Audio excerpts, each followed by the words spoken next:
جناب سب سے پہلے بات کرتے ہیں گلگت بلتستان کی، جس کو اب وزیر اعظم عمران خان کے اعلان کے مطابق عبوری صوبائی حیثیت دینے کا اعلان کیا گیا ہے، اور یہ وہاں کے عوام کا گزشتہ 70 برس سے مطالبہ تھا۔ اور اب گلگت بلتستان کے عوام کو دیگر صوبوں کی طرح برابر حقوق بھی مل سکیں گے، اور یہ جو اعلان ہے یہ وزیر اعظم عمران خان نے اپنے دورہ گلگت بلتستان کے دورے کے دوران خطے کی آزادی کی سالگرہ پر کیا۔ ان کے تقریب سے خطاب میں کہنا تھا کہ بھارت نے ملک میں فلکہ وارانہ فسادات کروانے کی سازش کی، جس کو ہمارے سیکیورٹی اداروں نے ناکام بنا دیا۔ سیکیورٹی فورسز کی وجہ سے آج پاکستان محفوظ ہے۔ اس تقریب کے دوران وزیر اعظم عمران خان نے کیا کہا، آپ کو سنواتے ہیں۔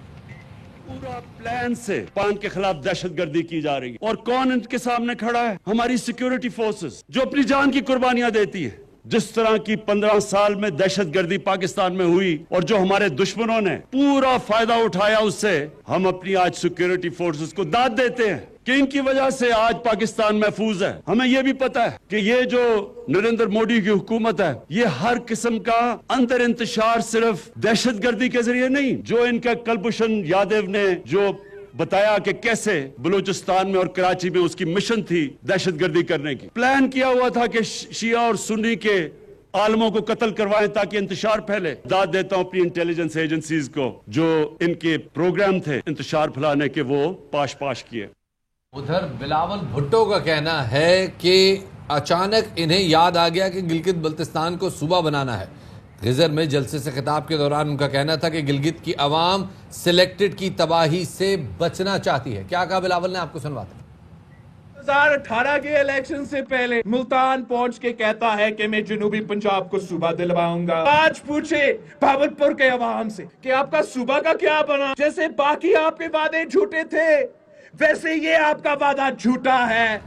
دوسری جانب گلگت بلتستان سے متعلق بھارتی وزارت خارجہ کا بیان مسترد کرتے ہوئے ترجمان دفتر خارجہ کہتے ہیں کہ گلگت بلتستان سے متعلق بھارت کے پاس کوئی قانونی، اخلاقی یا تاریخی جواز نہیں۔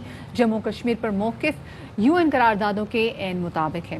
اور شفاعت، کیونکہ گلگت بلتستان میں جو الیکشنز ہیں وہ بھی ہم دیکھ رہے ہیں کہ انشاءاللہ 15 نومبر کو وہاں پر انتخابات بھی ہونے والے ہیں، اور اس کے علاوہ وہاں پر جو انتخابی سرگرمیاں ہیں مختلف پارٹیز کی وجہ سے وہ بھی جاری ہیں۔ اور خود بلاول بھٹو زرداری تو کئی اس میں خیال سے آئی تھنک کوئی ہفتہ ہونے والا ہے کہ وہ بھی گلگت بلتستان میں موجود ہے، ساری کیمپین کو چلا رہے ہیں۔ 2 ہفتے ہو گئے بلاول بھٹو کو کہ وہ GB میں موجود ہے، انتخابی کیمپین میں حصہ لے رہے ہیں اور کیمپین کو خود لیڈ بھی کریں۔ کل اس حوالے سے ہم نے دیکھا کہ وزیر اعظم عمران خان بھی وہاں موجود تھے، لیکن اب سوال یہ ہے کہ گلگت بلتستان کو صوبائی حیثیت کا درجہ مل جانے کے بعد وہاں کے انتخابات کے نتائج میں کیا تبدیلی متوقع ہے، کیونکہ گلگت بلتستان میں پیپلز پارٹی کا بڑا اچھا ووٹ بینک ہے، مسلم لیگ نون کا بڑا اچھا ووٹ بینک ہے، اور تحریک انصاف بھی وہاں پہ اب پچھلے انتخابات کے دوران بڑی اچھی جماعت بن کر ابھری ہے۔ تو لیٹس سی جناب کہ کیا ہوتا ہے۔ اس حوالے سے بات کرنے کے لیے ساجد میر صاحب ہمارے ساتھ موجود ہیں،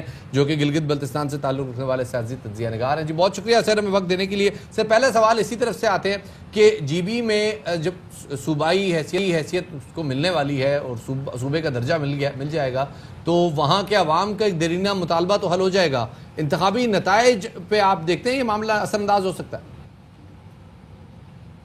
بسم اللہ الرحمن الرحیم۔ ARY نیوز کا بہت بہت شکریہ، کیونکہ یہ GB کے عبوری صوبے کے حوالے سے ایک پاپولر ڈیمانڈ ہے گلگت بلتستان کے لوگوں کی، اور یہ پچھلے 73 سال سے لوگ اس کی ڈیمانڈ کر رہے ہیں۔ اور جب GB کو آزادی ملی تھی ڈوگرا راج سے، GB کے بہادر عوام نے خود ان سے لڑ کے آزادی حاصل کی تھی، اور انہوں نے انکنڈیشنل پھر پاکستان کے ساتھ الحاق کیا اور پاکستان کے ساتھ ہی رہنا چاہتے ہیں۔ جہاں تک آپ کے سوال کا تعلق ہے کہ عبوری آئینی صوبے کی وجہ سے انتخابات پہ کیا فرق پڑے گا، اس سلسلے میں آپ کو بتاتا جاؤں کہ ڈیسائیڈ یہ ہوا ہے کہ GB کے انتخابات جو 15 نومبر کو ہوں گے، اس کے بعد ہی یہ آئینی صوبے کی جتنی بھی جو لیجسلیشن ہونی ہے اپر ہاؤس اور لوور ہاؤس میں، پھر وہاں پہ اسٹارٹ ہو جائے گی۔ تو میں نہیں سمجھتا کہ اس حوالے سے کوئی بہت زیادہ امپیکٹ جو آنے والے جو انتخابات ہیں 15 نومبر کے، اس پہ کوئی پڑے گا۔ صحیح۔ اچھا ساجد صاحب یہ بتائے گا کہ اتنا دیرینہ مطالبہ، کیا وجہ لگی کہ اتنا زیادہ وقت لگا اس پہ کام کرنے میں؟ اور دوسرا، آپ کو لگتا ہے کہ صرف ایک صوبے کا ہی مطالبہ تھا جو کہ گلگت بلتستان کے عوام بہت عرصے سے کری تھی، یا اور بہت سارے ایسے مسائل ہیں گلگت بلتستان کے عوام کے؟ جی، اس کی مین وجہ کشمیر ایشو ہے. آپ کو پتہ ہے کہ انڈیا چھوٹے چھوٹے ایشوز کو لے کے مین اسٹریم میڈیا میں اکثر واویلا مچاتا ہے. میں اس کا تھوڑا سا آپ کو اوور ویو بتاؤں. جس طرح میں نے بات کی کہ 1948 میں گلگت بلتستان کے عوام نے، جو یہاں پہ فریڈم فائٹرز تھے، انہوں نے جی بی اسکاؤٹس اور اس میں ساتھ عام عوام بھی شامل تھی، انہوں نے ڈوگرا راج کو شکست دی.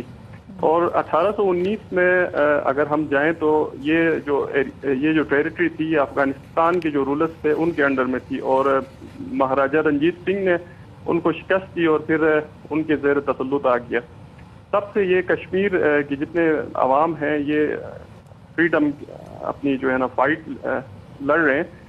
اور کیونکہ گلگت کے عوام کا شروع سے اسٹانس یہی رہا ہے کہ ہم نے جو ہمارے کشمیری بہن بھائی ہیں ان کے ساتھ ہم نے ہر مشکل کی گھڑی میں کھڑا رہنا ہے.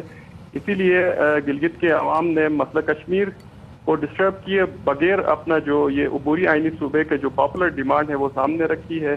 اور اب شاید ٹائم آ چکا ہے کہ اس جو عبوری آئینی صوبے کی طرف ہم ایک پریکٹیکلی طور پہ فیڈرل حکومت جا رہی ہے، اور اس میں تمام جتنی بھی پولیٹیکل پارٹیز ہیں وہ آن بورڈ ہیں. اور میں یہ آپ کو یہ بھی بتاتا جاؤں، خوش آئین بات یہ ہے کہ گلگت بلتستان میں جتنے بھی پولیٹیکل پارٹیز ہیں، سول سوسائٹی ہے، بزنس کمیونٹی، وہ سارے ایک پیج پہ ہیں اور وہ چاہتے ہیں کہ مسئلہ کشمیر کو ڈسٹرب کیے بغیر عبوری آئینی صوبے کا جو سیٹ اپ ہے وہ گلگت بلتستان کے عوام کو دیا جائے. اور کیونکہ اس میں آپ کو پتہ ہے کہ گلگت بلتستان سی پیک کا گیٹ وے ہے، اور یہاں پہ عبوری صوبہ نہ ہونے کی وجہ سے ملٹی نیشنل اور نیشنل بہت بڑی لیول پہ انویسٹمنٹ نہیں آئی ہے. اور یہاں پہ 3-4 اس کے بڑے پوٹینشیل ہیں. سسٹینیبل ٹوریزم ہے، سی پیک ہے، مائنز اور منرلز کی انڈسٹری، اور ہائیڈل کیپیسٹی بہت زیادہ ہے. مور دین 40,000 میگا واٹ ہائیڈل کیپیسٹی ہے. تو اگر عبوری صوبہ یہاں پہ بن جاتا ہے تو حکومت پاکستان بھی بڑے اس کے اچھے پروسپیکٹ ہیں، اور ہم لوگ بھی ایکسپیکٹ کر رہے ہیں کہ یہاں پہ انٹرنیشنل اور نیشنل قسم کی ہیوج انویسٹمنٹ ہوگی، جس سے گلگت بلتستان کے عوام کا سوشو اکنامک ڈیولپمنٹ ہوگی. اور بہت ساری فیلڈ ایسی ہیں جس میں گلگت بلتستان کے عوام اور پاکستان کی اس میں پروگریسولی آگے بڑھے گا. بہت بہت شکریہ. میر صاحب ہمارے ساتھ موجود تھے. بلتستان کے عوام کا دیرینہ مطالبہ پورا ہوا ہے اور گلگت بلتستان کا پروویژنل پروونشل سٹیٹس جس کی وزیر اعظم عمران خان نے منظوری بھی دی ہے، اعلان بھی کر دیا ہے. اب لیٹس سی یہ انتخابی نتائج کس طرح سے آگے لے کر چلتا ہے. انتخابات کی بات